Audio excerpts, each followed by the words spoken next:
They let go of this. Christ died for my sins. He saved me. He says, brother, it is your determination, your will, your faith that saved you. He said, no, Christ saved me. As if he's he's terrified. He said, you want to drown him again, you want to push him back into it. Which is not the case. So you see now, we have to give the people an alternative. They haven't got it. The only book they know is this. And this book they can see, the bulk of the people, they can see, man, what mess it has made. It hasn't got answers to the problems. So when he lets go, or he grabs anything. Hare Krishna movement. You know, the guys with the little pigtail, they go around dancing with the yellow saffron clothes and with the drumming. No, look, it is the mind. You know, you want something, grab something. I say, I get peace here. I get peace there. So you join the Munis, you find peace. You join Hare Krishna movement, you get peace. It's any movement. It is what you were yearning for, that you were striving for, and these are just excuses. The straws. It's not the straws that are saving you. So our Christian brothers and sisters, they don't know anything about the Quran. They know nothing about the Quran. If their own book lets them down, what about any Eastern book? The Quran, an Eastern book, what can it do for you? They don't know this book. And the trouble is with us. We haven't done anything to educate them. We ourselves, we don't know anything about the Quran. The bulk of us. How do you speak to a Christian? My Arab brothers, you see, look, no knowledge. You are good Muslims. At heart, maybe you are good Muslims. You know the Quran. But how are you going to explain to them what the Quran says? In your heart and mind, you understand when you say, Bismillahir Rahmanir Rahim, in the name of Allah, most gracious, most merciful. وَإِذْ قَالَتِ الْمَلَائِكَةُ يَا مَرْيَمُ وَإِذْ قَالَتِ الْمَلَائِكَةُ يَا مَرْيَمُ إِنَّ اللَّهَ اسْتَفَاكِ وَطَهَّرَكِ وَاسْتَفَاكِ عَلَى نِسَاءِ الْعَالَمِينَ. Beautiful. Translate it. Translate it for your hearer. How are you going to translate it? So, well, you see, the angel came and look, what else can you do? You know yourself, you understood it beautifully, mashallah. You know what it says. But now, you don't know the language, you don't know the right terminology. See, you are just a new person here. You know, you are maybe a mathematician and electronics and all that. But this language, how to translate what you are reading, you don't know. So my brother said about you people, he said, look, those Qurans are for the non-Muslim, American. He didn't use the word non-Muslim, but that's what he meant. American, most of you might be born here, you're also American. Muslim, born here, you're American. But he said, no. He had in mind non-Muslim American. So he let them have it. But that's also not good enough. You see, I said, you Arab also need it. Believe me, you need this translation. In this environment at home, you don't need it. Allah, in the sight of Allah, you don't need it. Translations you don't need. But now to talk to this, in this ocean of westernization, Christendom, English environment, you need a translation to put the correct words, correct meanings of what you're reading. It's there in the mind, but you can't reproduce it. So now you get the translation, Surah Ali Imran, chapter 3, verse 42, Bismillahir Rahmanir Rahim, like this one here. Bismillahir Rahmanir Rahim. So, وَإِذْ قَالَتِ الْمَلَائِكَةُ يَا مَرْيَمُ. So behold, the angel said, O Mary, إِنَّ اللَّهَ اسْتَفَاكِ وَطَهَّرَكِ وَاسْتَفَاكِ عَلَى نِسَاءِ الْعَالَمِينَ. That God Almighty has chosen thee and purified thee, chosen thee above the women of all nations. Ya Maryam uqnuti li rabbiki wasjudi warka'i ma'a raqi'in. So, O Mary, worship thy Lord devoutly, prostrate thyself and bow down in prayer with those who bow down. Now, if you can memorize that English, you know Arabic already. I have experimented on groups of Arab students in the at Dahran University. You see, I said, now how many of you know? وَإِذْ قَالَتِ الْمَلَائِكَةُ يَا مَرْيَمُ إِنَّ اللَّهَ اسْتَفَاكِ وَطَهَّرَكِ. How many of you? And almost 80% put up their hands. I said, are you all Hafizul Quran? He says, no. They said, how do you know? Well, constant reading. Your language, easy to retain. Right. I says, mashallah. You have done the job. You know it. Now, I said, now, how to improve English? I'm going to teach you how to improve your English. You see, I learn many languages. I know many languages. Some. I can quote you Indonesian, Swahili, Spanish. What language are you? Nigerian, Zulu, Tswana, Afrikaans, Zulu, Arabic, Hebrew. What language you want to hear? Tell me quickly. Of this I have named. What language you want to hear? Huh? German. I didn't say German. Come on, any. The languages I said, Swahili, Indonesian or Malaysian, Spanish. Huh? Swahili.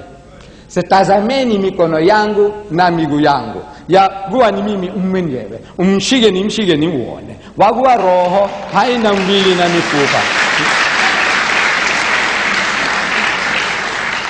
No, I learn languages, different languages. It serves my purpose, you see.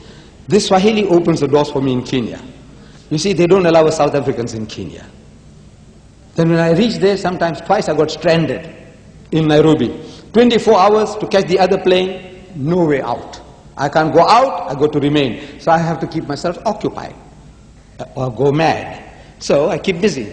Every Kenyan I meet, the officer with his uniform, I says, I was trying to learn your language.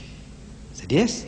I said, look, listen, I don't know whether I'm murdering it, but listen, and I start. I said, tazameni mikono yangu na miguu yangu. Yaguwa ni mimi mwenyewe. Umshige ni muone. Shh. And people gather around me. I finished that, then I says, you know what it is all about? I started lecturing to them. And they listened to me.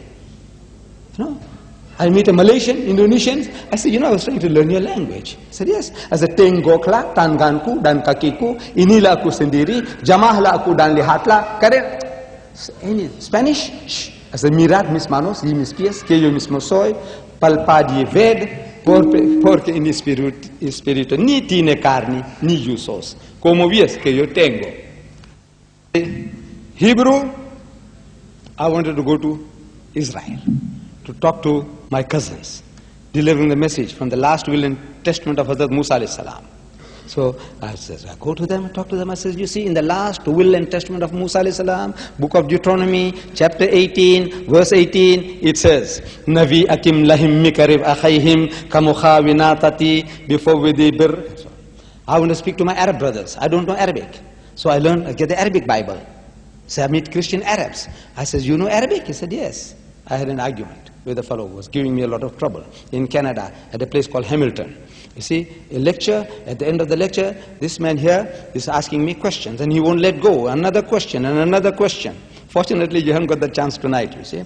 This is all written on paper, so you've got no chance of coming back in a hurry.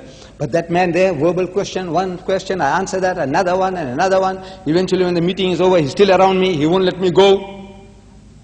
From his tongue, I can make out he's an Arab, and from what he's asking, I know he's a Christian. So I said, you Arab? He said, yes. He said, I'm a Christian from the Lebanon. I said, you know Arabic? He said, yes. Of course, he says, that's my mother tongue. I said, go, you don't know Arabic. This is intellectual judo. You know judo? Intellectual. You say, no, I mustn't do it like that. So I said, look, you are 1,000 million, you're doing your own way. Go ahead, I'm not interfering with you. This is my way, you see. When I was young, I did judo, I did boxing, I did wrestling, I did weightlifting. Therefore, you see, I'm 69, I'm still standing straight.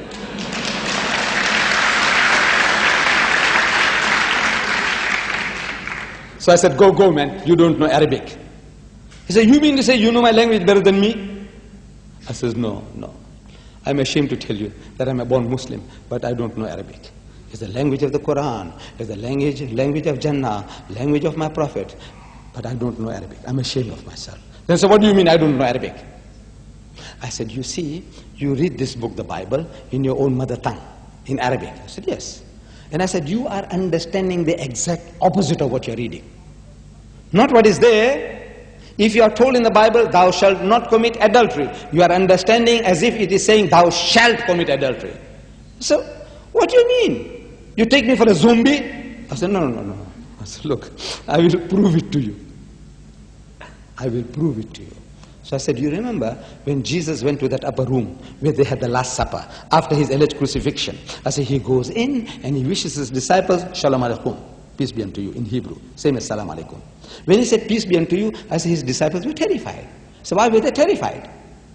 When you meet your long-lost master, your uncle, your grandfather, you're happy. The Arab, as he embraces one another, kisses one another, I used to feel very funny before, but I'm used to it now. Some people in the middle, they kiss on my forehead. You know, it feels so funny, you know. But now I'm getting used to it. However, the Arab and the Jew embraces one another. See, his master embraced. Instead of doing that, the guys are terrified. I said, why were they terrified? He says, no, Luke tells us, chapter 24, verse 36, that they were affrighted because they thought he was a spirit. I said, did he look like a spirit? He says, no. Then I said, why should they think the man is a spirit when he didn't look like one? He's puzzled. So I said, look, the reason is I gave all that. Then I said, you know, Jesus wants to assure them that they're not what they're thinking. They're thinking he has come back from the dead. He's resurrected. So he says, Unzuru ila yadayya wa rijlayya. Says, behold my hands and my feet. Inni ana huwa, that it is I myself. So husuni wanzuru, say, handle me and see. Fa inna ruha laysa lahu lahman wa izamun. For a spirit has no flesh and bones, as you see me have. And they felt him, and they believed not for joy, means they were overjoyed and wondered. What happened, man? We thought the man was dead and buried. So he says, Aindakum hahuna ta'am. Have you got anything to eat? فَنَاوَلُوهُ جُزْءًا مِّن سَمَكٍ وَشَيْئًا مِّن شَهَدِ عَسَلٍ فَأَخَذَ وَأَكَلَ قُدَّامَهُم. And they gave him a piece of broiled fish and a honeycomb, and he took it, and he ate in the very sight, as if to prove what? That is the ghost, he's a spook, he's a spirit. No, to prove I'm the same fellow man, damn fools, what are you afraid of me for? Shh, I bowled him over, this Arab Christian, that language. So I do learn these snippets are from different languages. I don't know Hebrew, I don't know Indonesian, I don't know, Arabic, but I don't know Spanish, but I can give it to you. So how do I do it? I say I have a unique way of learning. Unique method, unique. Nobody, I'm a unique person, you know that. There's not another person on earth. No, everybody is unique. Wallah, everybody is unique. Everybody is unique. See, I'm not boasting, but everybody is unique. I told my wife one day that I'm unique. She doesn't believe it.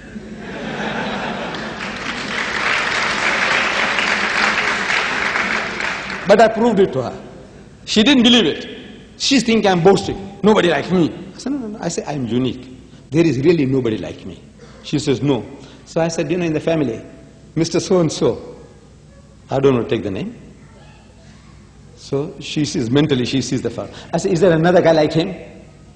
So she says, no. I said, our son, my eldest son, Ibrahim. I said, is there another guy like him? So she scans. She says, no. I said, your brother, Ibrahim, her brother. I said, is there another guy like him? So she scans. She says, no. I said, you see, I tell you, everybody is unique. But I have a unique method. It is unique. I said, you see, I use the Bible to learn this language.